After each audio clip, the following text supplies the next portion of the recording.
Jean-Louis Eldin, bonjour. Oui, bonjour. Alors, on est chez David.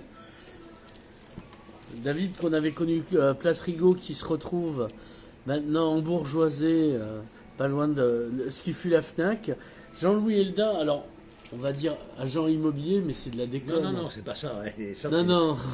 Non, parce que sinon ça fait vulgaire, mais c'était juste pour titiller. Je m'occupe d'implantation commerciale. Ouais. Voilà, donc je recherche des emplacements pour les enseignes de la grande distribution Ouais. afin qu'ils parfaient leur développement.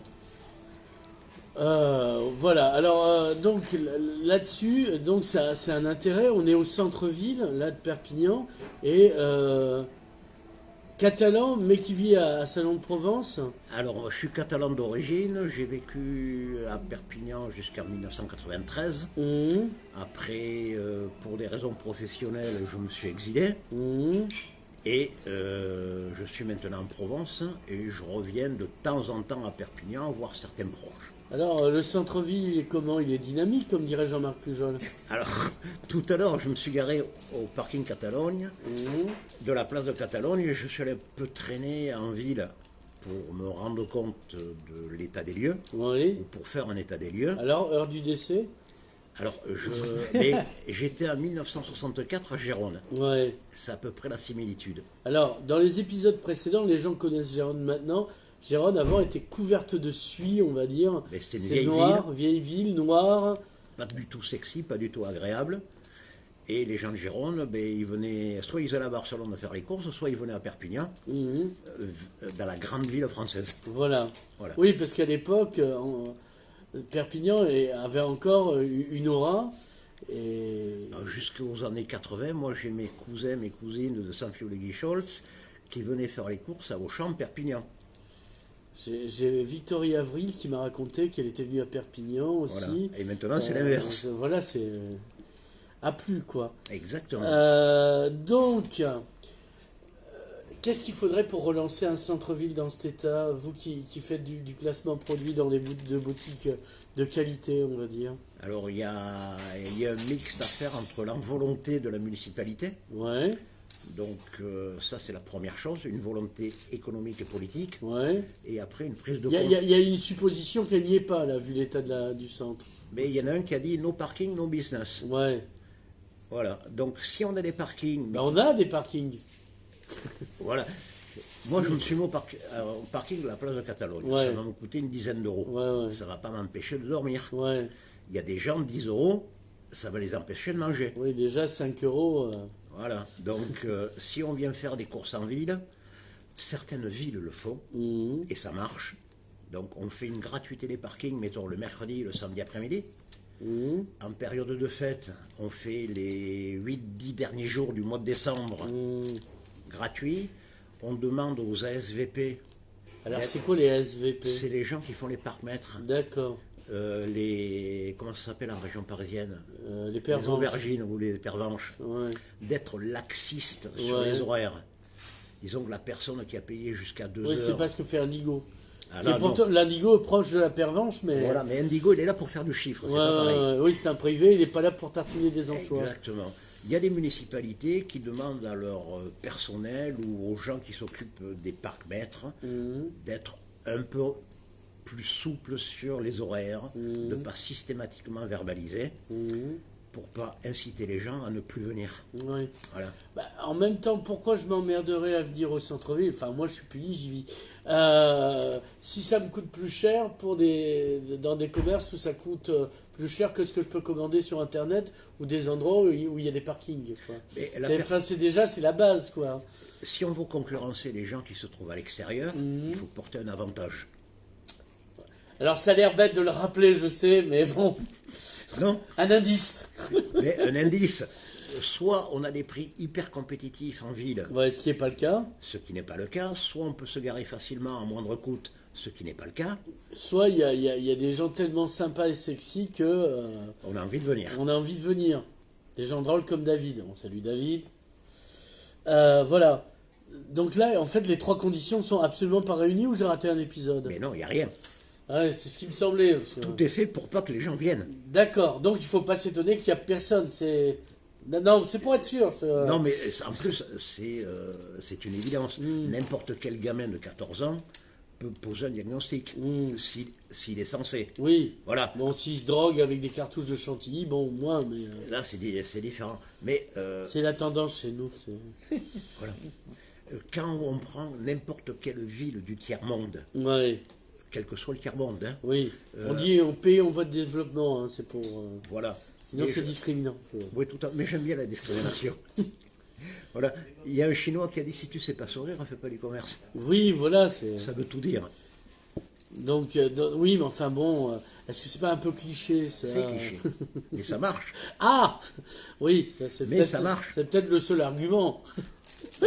Il y a d'autres villes qui sont pas très loin d'ici. Oui, alors par exemple, parlons-en. Alors, l'idée originale, elle vient de Liverpool, Liverpool. en Grande-Bretagne. Oui, pas en Provence. Donc Pas en Provence. On a un problème avec le encore qu'on ait beaucoup d'anglais, mais la question n'est pas là. Exactement. Et Liverpool a employé une politique quand l'industrie métallurgique a fermé. S'est cassé la gueule. Voilà, il a fallu trouver Donc une dans les solution. années 80, C'est ça. Enfin, Thatcher en fait, qui a liquidé toute l'industrie Mais au lieu de britannique. vivre sur les subsides de l'État, il vaut mieux faire créer du business que d'envoyer des impôts. Oui, voilà. Donc il y a quelqu'un qui a réfléchi à la municipalité de Liverpool et qui a dit comment on pourrait faire. Alors que cette personne a proposé à certaines activités, quels que ce soit des artisans, des commerçants, des créateurs, des musiciens, des artistes, venez en centre-ville ou en périphérie dans ce quartier et je vous mets des locaux à disposition pour un loyer symbolique. Pendant une certaine période. C'est pas le truc des zones franches, parce que ça aussi... Ça n'a rien à voir. Ah non, parce que c'est bien de le préciser. Ça n'a rien à voir, on ne parle parce pas de qu'on en a fiscalité. une au polygone nord, c'est pas des Non, autres. on ne parle pas de fiscalité, on parle de motivation commerciale et d'incitation. D'accord. Il a mis des locaux de 50, 100, 200, 300 mètres carrés pour des loyers ridicules. Le prix d'un paquet de cigarettes. D'accord. Enfin, maintenant, ce serait cher. Ouais, 10 euros, c'est pas très cher. Avec un bail. Ouais. Donc pendant une période X, c'est pratiquement gratuit. Et si ça marche, on passe sur un bail traditionnel, mais à un prix étudié. Oui, c'est pas le coup de bambou. Non, il faut rester Voilà. cohérent. Et c'est un prix de marché. Et le but, c'est laisser la chance aux commerçants, on est bien d'accord. La personne qui va Comment entreprendre. Le problème, c'est le montant des loyers payés ici et ce qu'on demande comme droit au bail pour venir. On est dans une ville où le loyer devrait être proche de zéro. Voilà, et la cession des baux devrait être absolument nulle. On ne devrait pas payer pour rentrer. Parce qu'on paye, demain, on vend des locaux sur la Croisette, sur la rue d'Antibes à Cannes, ça vaut plusieurs centaines de milliers d'euros. C'est logique, il y a un peu un festival, le Biden, tout ça. Voilà, mais ça génère des millions d'euros de chiffre d'affaires. Voilà, c'est le retour sur investissement. Les gens sont prêts à payer pour faire du chiffre. On ne peut pas demander de payer cher des emplacements où il y a une absence totale de clients. Oui. Donc pour faire venir les clients, il faut des boutiques qui soient attrayantes, mais qui ne coûtent pas grand-chose, Oui, voilà. qui soient très peu taxées. Donc il faut que la municipalité joue le jeu, et il faut que le bailleur prenne conscience que son bien se dégrade parce qu'il est fermé, et s'il veut un tant soit peu l'entretenir, s'il veut un peu récupérer de sa taxe, sa CFE, sa taxe foncière, il faut qu'il ait un loyer qui soit attractif. Voilà. Donc un local qui vaut 100 euros, mettons, à Montpellier le mètre carré annuel, et à Perpignan, il vaut 50. D'accord. Voilà, il n'y a pas de secret, hein. Il n'y a pas de recette miracle et il n'y a pas de lampe d'Aladin. D'accord. Voilà. On peut frotter à Perpignan, il ne se passera rien. Mais non, on peut frotter. Voilà. Il y a un peu de bon sens, un peu de réflexion, de regarder ce qui se fait ailleurs, et si ça marche ailleurs, pourquoi ça ne marcherait pas ici? Ouais. Voilà. Parce qu'ici, on a construit sur un ancien cimetière indien. C'est à peu près ça. Ça doit être ça. Non, mais ça marchait hyper bien jusqu'au début des années 90. Oui. Et après, ça a été une catastrophe. Bon, après, il y a eu l'augmentation des surfaces à l'extérieur, déjà qu'on en avait pas mal. Je crois qu'on est le plus gros taux d'Europe au mètre carré pour les Par grandes habitant. surfaces. Après, il y a une question de rentabilité sur les taxations générées par ce genre de commerce. Ouais. ça fait du chiffre pour la municipalité. Ah oui, sauf que, par exemple, les commerçants externalisent pas leur pognon comme ces grands groupes. Ils payent leurs impôts ici et consomment ici. Absolument. Donc finalement, si on fait un vrai calcul, on s'y retrouve plus avec des petits commerces de qualité qu'avec des grandes surfaces. Et même pour l'emploi. La fiscalité est différente. Oui, c'est ça le problème aussi. C'est que on rattrape en France que les gens qui ne courent pas. C'est à peu près ça. Donc, qu'est-ce qu'on n'a pas dit qu'il faudrait dire avant de terminer cette interview? Mais je ne sais pas.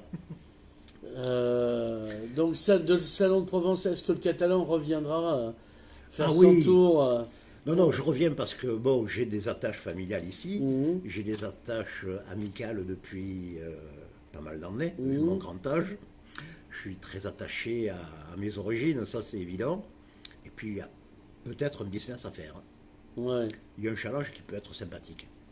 C'est vrai, quand on part de rien pour pas arriver à grand-chose, il y a vraiment de la dynamique à mettre. Absolument. Jean-Louis Elda, merci beaucoup. De rien, avec plaisir.